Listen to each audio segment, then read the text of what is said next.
Hello. अरे भड़वे line पे है। तेरे सामने ना जितने भी रिलेटिव है ना सबको कॉल करता हूँ और वैसे ही मर जा, चालू कॉल पे मर जा। ठीक है सर, आप समझा? कॉल करो। अब कर रहा, तू रुक तो सही, कनेक्ट होने दे। नमस्कार दोस्तों, मेरा नाम मदन हरिओम कौशल है, जो कि मैं यूपी के रायबरेली जिला में सलवन तहसील करैया बाजार का निवासी हूँ। पहले मैं सूरत गुजरात में रहता था, तो लॉकडाउन के बाद यहाँ पर अपने गांव में आकर रहने लगा। तो अभी जो है मेरे पास एक कॉल आया था, तो उसने बोला कि आपके डीएमआई फाइनेंस से जो है लोन चल रहा है, आपको 5,000 रुपये दे करके सेटलमेंट करना है। तो हमने कहा ठीक है सर, मुझे आप 31 जनवरी 2026 तक का टाइम दीजिए, मैं आपका पेमेंट करवा दूंगा। तो उन लोगों ने 31 जनवरी 2026 को कॉल किया। कॉल करने के बाद बोले आप पेमेंट करो। हमने कहा आप एप्लीकेशन नंबर भेजिए, मैं आपका लोन गूगल पे फोन पे से कर दूंगा। वो बोलने लगे नहीं नहीं सर, आपको मैं स्कैनर भेजूंगा, वहां पर पेमेंट करना है। हमने कहा सर, मैं स्कैनर पे या किसी पर्सनल बैंक अकाउंट पर पेमेंट नहीं करूंगा, आप मुझे एप्लीकेशन नंबर दीजिए, मैं वहां से पेमेंट करूंगा। उन्होंने एप्लीकेशन नंबर दिया, जो कि मैं मूवी क्विक गूगल पे प्लेटफॉर्म से पेमेंट करने की ट्राई किया, पर पेमेंट हुआ नहीं। और इन लोगों ने बोला था 5,000, लेकिन वहां पर आया अमाउंट 15,693 रुपया। मेरा डाउट होने के बाद मैंने जो है उन लोगों का कॉल रिसीव करना बंद कर दिया। तो उन लोगों ने क्या किया, हमारे फ्रेंड सर्कल, यार दोस्त, रिलेशनशिप में, पूरे गांव हर देश में सबको कॉल करके गाली गलौज करना शुरू कर दिया।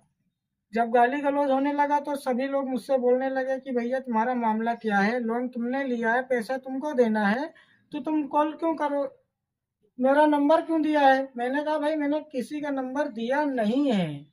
अब उन लोगों के पास न जाने कैसे नंबर आ जा रहा है, और जिसका नंबर मेरे मोबाइल पर सेव नहीं है उन लोगों को भी कॉल जा रहा है।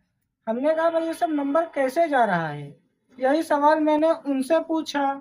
जब उनका कॉल आया तो वो बोलने लगे कि मैं ये सब नहीं बताऊंगा, उसका आंसर उन्होंने दिया नहीं।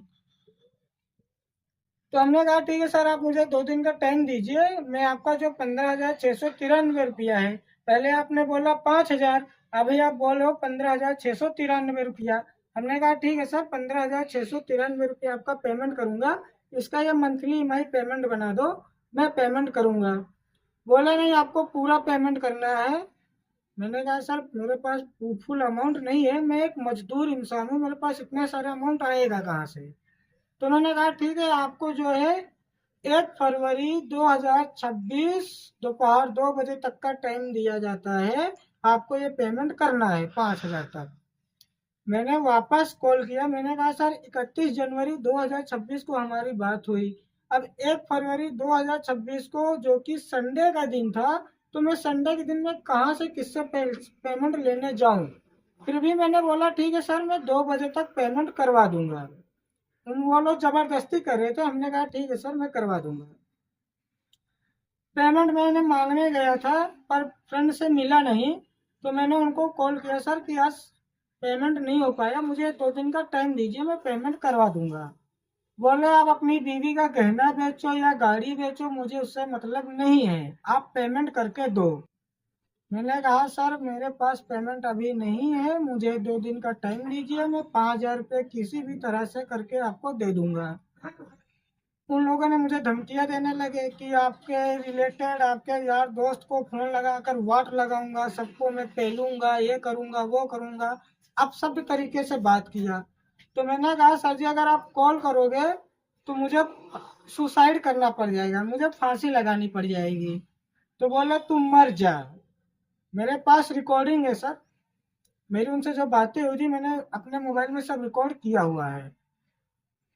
उन्होंने बोला तुम मर जा, मुझे फर्क नहीं पड़ता है, अपनी बीवी को धंधे में बैठा दे, गहने बेच दे, कहीं से भी करके दे, पर पेमेंट दे। तो मैं निराश हो गया था, और मेरा माइंड जो है काम करना बंद कर दिया था, मुझे इतना मेंटली टॉर्चर कर दिया गया कि मैं घर से बाहर भाग गया था। बाहर भागने के बाद फिर ऐसा हुआ कि मेरे मन में, मेरे ख्याल में बस ये आ रहा था कि मैं जहर खा लूं, सुसाइड कर लूं, फांसी लगा लूं या कहीं भाग जाऊं। मन में ऐसे बहुत सारे सवाल आ रहे थे। फिर उसके बाद मैं एक किनारे जाकर बैठ गया शांत इलाके में और अपने दिमाग को थोड़ा ठंडा किया। 2-4 बार सांस अंदर लिया, बाहर लिया। फिर उसके बाद मैंने कहा मैं अब जाऊंगा पुलिस स्टेशन में, क्योंकि फाइनेंस का काम हम भी करते हैं और कोई भी फाइनेंस वाला जो है किसी भी रिलेटेड फैमिली वाले को कॉल करके धमकियां या गाली गलौज करने का अधिकार नहीं है। मैं भी फाइनेंस का ही काम करता हूँ, मैं डीएसए तौर पे काम करता हूँ और मैं अभी कोई ज़्यादा कमाई नहीं है, मुझे 200-300 रुपया पे आउट ही मिलता है। फिर मैं गया सलवन थाने में, सर से बात हुई हमारी, मैंने सर को सारी बातें बताई। जब मैं सर को पूरी बात बता रहा था तभी उन लोगों का कॉल आ गया। कॉल आया तो मैंने बात किया तो उसने बोला कि पेमेंट कर रहा है कि नहीं कर रहा है, तुम्हारी ये करूंगा वो करूंगा, अपशब्द तरीके से बात किया। तो पुलिस वाले थे, बैठे थे कुर्सी पे, मैंने कहा सर जी ये देख लो ऐसा बोल रहे हैं। बोले कॉल मुझे दो। उन्होंने कॉल रिसीव किया, बात करना शुरू किया तो पुलिस वालों से भी बदतमीजी से बात करना शुरू कर दिया। तो पुलिस वाले ने कॉल ही डिस्कनेक्ट कर दिया। पुलिस वाले ने कॉल डिस्कनेक्ट कर दिया तभी उसके थोड़ी देर बाद जो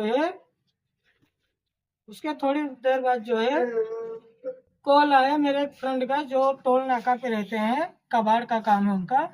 उनका कॉल आया, बोला कि मदन भैया मेरे साथ क्या किया हुआ है कि लोन के बारे में ऐसा आ रहा है, पेमेंट दे दो, गाली गलौज कर रहा है। हमने कहा भैया ये आपको नहीं सभी को कॉल जा रहा है। तो पुलिस वाले थे ही मेरे पास में, उन्होंने कॉल लिया, उनको समझाया कि आप डरो नहीं, उनका कॉल आए तो कॉल रिसीव मत करो, ब्लॉक कर दो। हमारे फ्रेंड सर्कल में या रिश्तेदार में जो कोई भी हो उनसे यही मैं निवेदन करता हूँ कि अगर उनको कॉल आए मदन हरिओम कौशल के विषय में, लोन के बारे में या पेमेंट के बारे में कुछ भी बोला जाए तो उसे इग्नोर कर दो और ज़्यादा बातें मत करो। ज़्यादा बातें करोगे तो आपके कॉन्टेक्ट नंबर में जितने भी लोग हैं सभी का नंबर वो निकाल करके सभी को कॉल कर रहे हैं।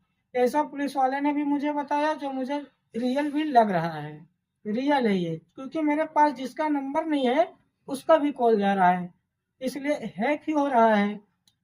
तो मैं साइबर क्राइम पे जा करके इनके खिलाफ एक्शन लिया, एफआईआर लिखवाया साइबर क्राइम में और पुलिस को भी बताया। और ये मैसेज भी आया है मेरे पास, जो आप लोगों को स्क्रीन में देख ही रहा होगा। इस मैसेज पर एनसीआरपी द्वारा एक्सेप्ट कर लिया गया है। मैं यही चाहूँगा कि यूपी पुलिस और तहसील सलवन के जो भी हमारे पुलिस अधिकारी हैं वो जल्द से जल्द एक्शन लेंगे और मुझे इस मुसीबत से बाहर निकालेंगे। मैं यही चाहता हूँ कि मेरे साथ ये जो हो रहा है कोई घबराए नहीं, थोड़ा हौसला बढ़ाकर रखें और हमारा कॉर्पोरेट करें, हमारा साथ दें। मदन ने किसी के साथ कोई गलत किया नहीं है, इसलिए मुझे किसी का कोई डर भी नहीं है। बस ये है कि मुझे फंसाया गया है, मेरा नंबर हैक किया गया है, उन लोगों ने मेरे साथ 420 कर रहे हैं, इसलिए मैंने एक्शन भी लेना शुरू कर दिया है।